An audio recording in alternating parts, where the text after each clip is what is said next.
महोदय, आप घरेलू बचत की भावना नहीं डालते हैं तो कदाचित उद्योगों का विकास बाधित और असफल भी हो सकता है। मैं वित्त मंत्री के तर्क को स्वीकार करता हूं कि अन्य क्षेत्रों में रोजगार के अवसर सृजित होंगे और अधिक उद्योग धंधों की स्थापना होगी, लेकिन लोग विदेश से इस देश में निवेश करने के लिए क्यों आ रहे हैं? यदि विदेश से लोग इस देश में आकर निवेश करने के इच्छुक हैं, तो क्या हमारे पास इस तरह का वातावरण नहीं है कि जहां हमारे लोगों को इस देश में निवेश करने की प्रेरणा मिल सके? यदि ऐसा है तो और यदि वे कुछ कंपनियों में निवेश करते हैं तो उन्हें इससे कुछ लाभ होना चाहिए। इस हालत में यदि उन्हें लाभांश या बोनस के लिए आयकर देना है तो वे कर का भुगतान करेंगे। पैरा महोदय, इसलिए मेरी राय में निवेश के लिए स्वदेशीय प्रेरणा मिलनी चाहिए। यही कारण है कि घरेलू कंपनियां नुकसान उठा रही हैं और उन्हें नुकसान होता ही रहेगा।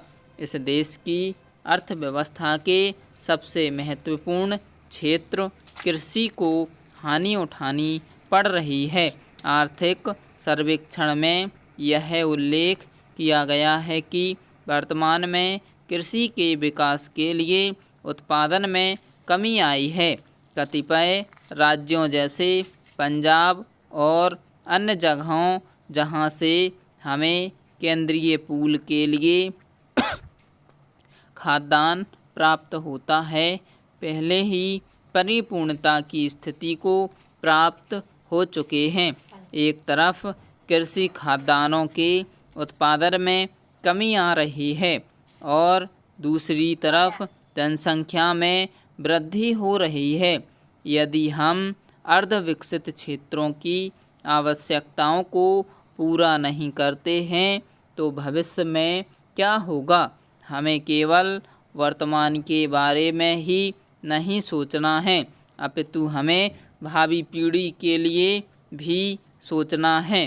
पैरा वित्त मंत्रालय का यही दृष्टिकोण होना चाहिए। मैं आपकी नीतिगत समझ को समझता हूँ।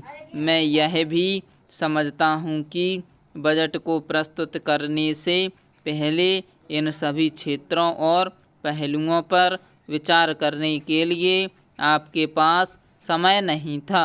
आपने कतिपय नीतियों को जारी रखा है।